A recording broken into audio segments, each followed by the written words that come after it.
원희룡 제주도지사가 대선 불출마를 공식 선언했습니다. 내년 도지사 선거에 도전할 가능성이 높아지면서 지방선거 판도에 영향을 줄 전망입니다.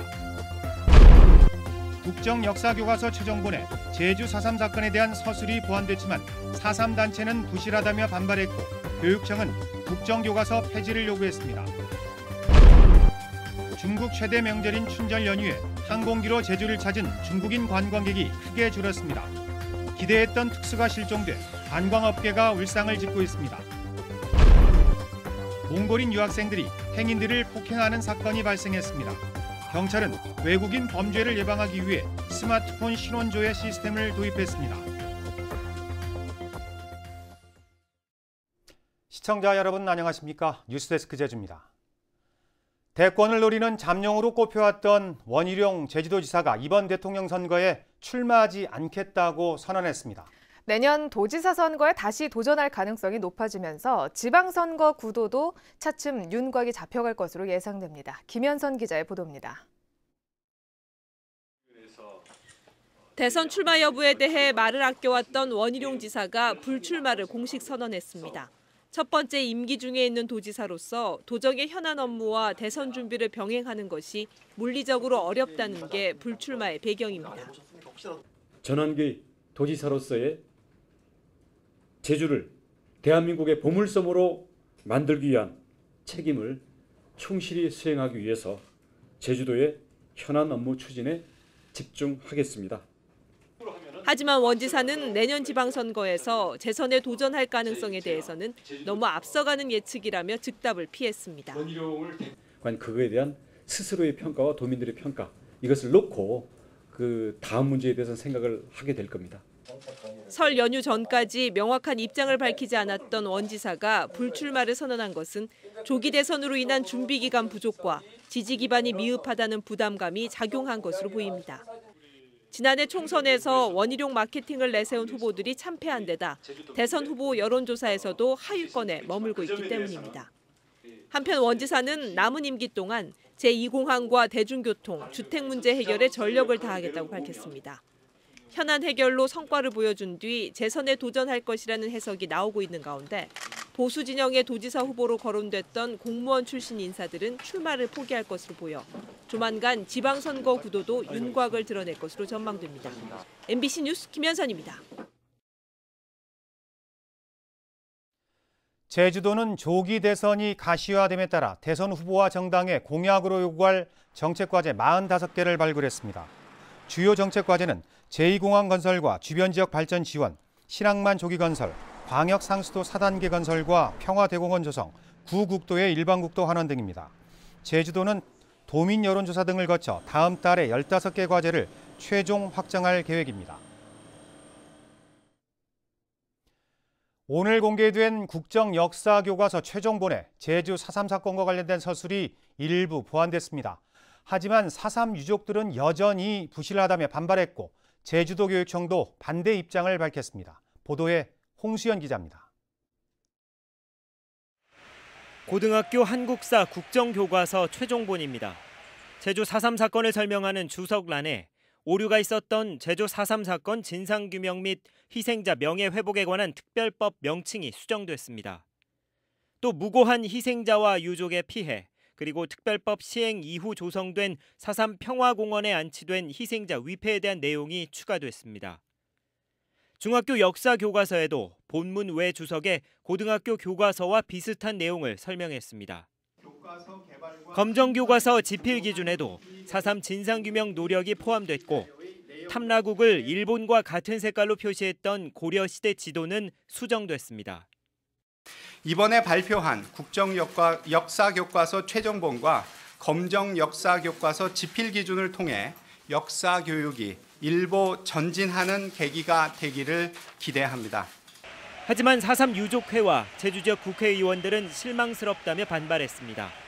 4.3의 배경과 원인에 대한 설명이 없는 데다 공산 세력의 무장폭동이라는 시각이 여전하고 최대 3만 명으로 추산되는 희생자도 14,000명으로 축소했다는 것입니다. 이거 있을 수 있냐 이게. 4.3의 절대적 책임자인 이승만 대통령 사진을 여기 넣을 이유가 뭐냐. 잘못됐지 않았냐 해서 잘못됐다고 시인을 한 바가 있어요. 전혀 개의치 않고 있다. 제주도교육청도 국정교과서를 반대하는 입장에 변함이 없다고 밝혔습니다. 현재 국회 추진 중인 국정교과서 금지법을 조속 처리할 수 있도록 최대한 노력할 뿐만 아니라 학교 현장에 혼란을 최소화하고 국정교과서 폐지를 위해서 적극적으로 우리 교육청에서는 노력할 계획으로 있습니다.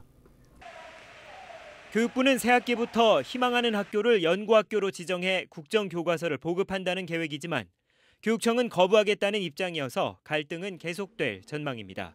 MBC 뉴스 홍수연입니다. 중국 최대 명절인 춘절에는 해외여행을 나서는 중국인들이 많아 제주 지역 관광업계에서도 기대감이 컸습니다. 하지만 사드 배치에 대한 보복 때문인지 항공편을 이용해 제주를 찾은 중국인 관광객이 크게 줄어 상인들이 울상을 짓고 있습니다. 박주연 기자가 보도합니다. 중국인 단체 관광객들의 필수 코스인 용도암. 그런데 전세버스로 가득했던 주차장이 한산하기만 합니다. 자리 경쟁이 치열했던 지난해와는 상황이 완전히 달라졌습니다. 이곳을 찾는 중국인 관광객 유커들이 줄다 보니 인근 상가들은 매출이 크게 줄어 문을 닫는 가게도 생겨나고 있습니다.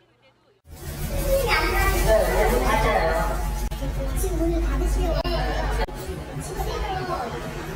내일 오고 또 지나가고 지인은 장사 되는 줄 알고 그래서 나가는 공항과 항구가 가까워 유커들이 즐겨 찾던 제주 지하 상가도 사정은 마찬가지. 유커로 왁자지껄하던 상가는 중국인 관광객을 찾아보기 어려울 정도입니다. 이러다 보니 매출은 지난해 춘절에 비해 반토막. 춘절이라고 해도 특히 우리 제주도에 많이 안 오신 것 같아요, 그분들이. 그래서 그 매출 감소가 아주 눈에 띄게 이렇게 돼서 좀 안타깝기도 하고 걱정되기도 하고 그렇습니다. 춘절 연휴인 지난 26일부터 닷새 동안 제주를 찾은 유커는 3만 8천여 명. 지난해보다 10% 증가했습니다.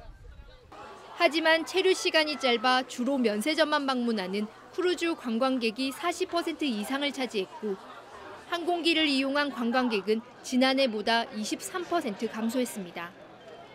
이 때문에 항공기로 오는 관광객들이 주로 찾는 관광지나 지역 상권이 직격탄을 맞게 된 겁니다. 중국인 관광객 감소가 일시적이 아니라 계속 이어질 수 있다는 전망도 제기되면서 지역 상인들의 걱정은 더 커지고 있습니다. MBC 뉴스 박주연입니다. 제주 지역 기업들의 체감 경기가 3년 10개월 만에 가장 낮았습니다. 한국은행 제주본부에 따르면 1월 제주 지역 기업 경기 지수는 67로 한 달 전보다 2포인트 떨어져 전국 평균보다 7포인트 낮았고 지난 2013년 3월 이후 최저치를 기록했습니다. 업종별로는 제조업이 70으로 한 달 전보다 11포인트나 떨어졌고 관광 서비스업 등 비제조업도 67로 2포인트 하락했습니다. 외국인 유학생들이 아무런 이유 없이 행인들을 때린 뒤 경찰관까지 폭행한 사건이 발생했습니다. 경찰은 스마트폰을 이용한 신원조회 시스템을 도입하는 등 외국인 범죄 대책 마련에 나섰습니다. 김항석 기자입니다. 외국인들이 많이 찾는 제주 시내의 한 번화가입니다. 이곳에서 싸움이 벌어진 것은 어제 새벽 4시쯤. 몽골인 유학생 2명이 지나가던 한국인들에게 시비를 걸며 멱살을 잡은 겁니다.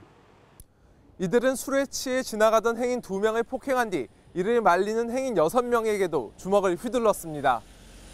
경찰에 연행된 뒤에도 지구대에서 소리를 지르면서 경찰관의 종아리를 무는 등 소란을 피웠습니다. 이게 몽골인이라고 하던데 괜히 불안하고 안 그래도 밖에 나가면 좀 무섭게 느껴지기도 하지만. 지난해 제주 지역에서 발생한 외국인 범죄는 648건, 4년 만에 4배나 증가했습니다. 특히 불법 체류자들의 범죄가 잇따르면서 스마트폰으로 단속 현장에서 곧바로 신원 조회를 할 수 있는 시스템도 등장했습니다. 경찰은 최근 제주 시내 한 원룸에 불법 체류 중이던 중국인을 이 시스템으로 적발하기도 했습니다. 현지에서 확인하려면 이제 외국인을 직접 그 지구대로 임의동행을 해서 그 확인을 해야 되는 불편함이 있었습니다.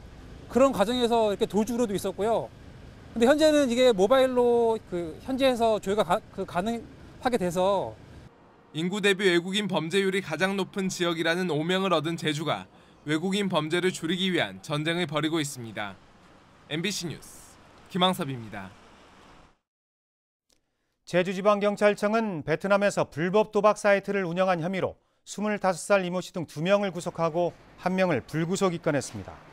전남 목포 지역 고교 동창생인 이들은 재작년 8월부터 1년 동안 베트남에 사무실을 차려놓고 국내외 스포츠 경기에 돈을 거는 도박 사이트를 운영했는데 함께 범행에 가담했던 또 다른 동창생 등 13명은 지난해 경찰에 붙잡혔습니다. 다음은 희망 2017 나눔 캠페인 성금을 맡겨주신 분들입니다. 예수 영농조합법인 오정은 대표가 200만 원을 보내주신 것을 비롯해 온난화 대응 농업연구소에서 20만 원, 서귀포시 서홍동 대일추어탕 김영준 대표가 10만 원, 애월 1급 자동차 공업사 김경민 대표가 30만 원을 맡겨주셨습니다. 제주 MBC가 지난해 12월 시작된 희망 2017 나눔 캠페인 성금 모금을 마감한 결과 제주도민들께서 총 7,127만 9,016원을 모아주셨습니다. 성금 보내주신 모든 분들께 다시 한번 감사드립니다. 박영부 전 제주도 기획조정실장이 제주도 개발공사 사장 응모를 철회했습니다. 박영부 전 실장은 일신상의 이유로 응모를 철회한다며 다른 응모자들의 전문성을 바탕으로 개발공사가 새롭게 변모할 것으로 믿는다고 밝혔습니다. 개발공사 사장 공모에는 박 전 실장을 비롯해 모두 4명이 응모했으며 내일 면접을 실시할 예정이었습니다. 대법원은 다음 달 9일자로 제주지방법원장에 최인석 부산 고법 부장판사를 임명했습니다. 신임 최인석 법원장은 올해 60살의 경남 사천 출신으로 부산대 법대를 졸업했고 부산 가정법원장 등을 지냈습니다. 뉴스데스크 제주를 마칩니다. 여러분 고맙습니다.